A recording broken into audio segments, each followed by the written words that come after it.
Apparently, they're looking to match Gevonta Davis against Yuriorkis Gamboa, of all people, either in December or early 2020. Now, let's be real, people. Gamboa has been washed up for quite some time now.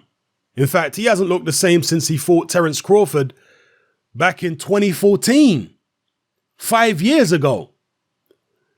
He has lost another fight since then against Castellanos, and he's looked bad in several fights as well. So there you go. There's the Crawford fight back in 2014. The Castellanos lost there in 2017.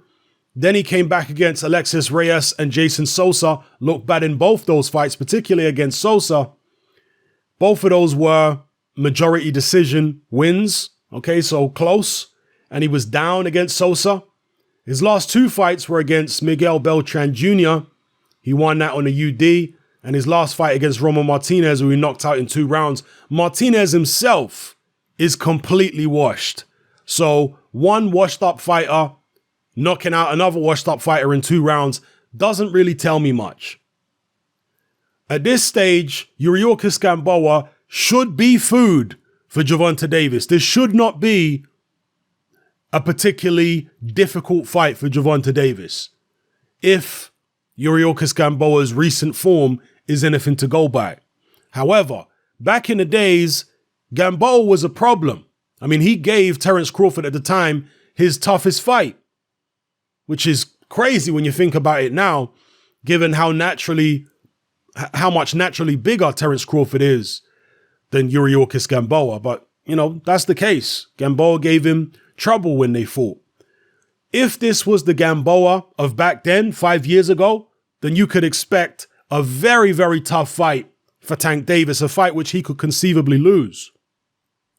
But the current version of Gamboa we have today, 37 years old, hasn't won a significant fight in many years. I mean, come on, people, do we really believe the Roman Martinez fight was significant?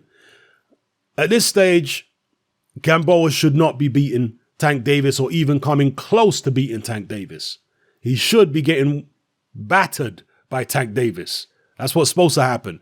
But you never know, I guess, because sometimes an old fighter who used to be something back in the days can pull out one great performance. I remember back in the day, the 1980s, 1990s, when Larry Holmes lost to Mike Tyson. I think that was it 86, 87?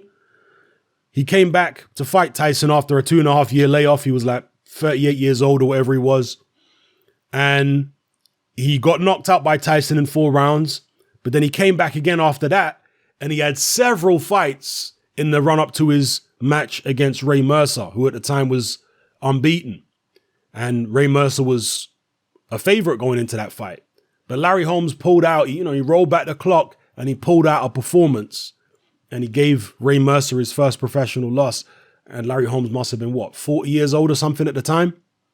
So sometimes an older fighter who used to be something back in the days can pull out one last great performance. Let's see if Yuriorkis Gamboa can do it against Gevonta Davis. I wouldn't put any money on it personally, but you never know, because there's no doubt about it. Back in the days, Gamboa would have given Tank Davis all types of problems. Let me know what you guys think in the comment section below about this fight if it gets made. Nothing's been confirmed yet. It's just been mooted for December or early 2020. December 7th, actually, it says here specifically.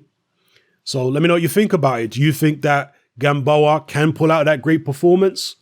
Or do you think it will be an opportunity for Gevonta Davis to get a name on his resume without having a particularly challenging fight? Let me know, people. It's Ham and I'm out.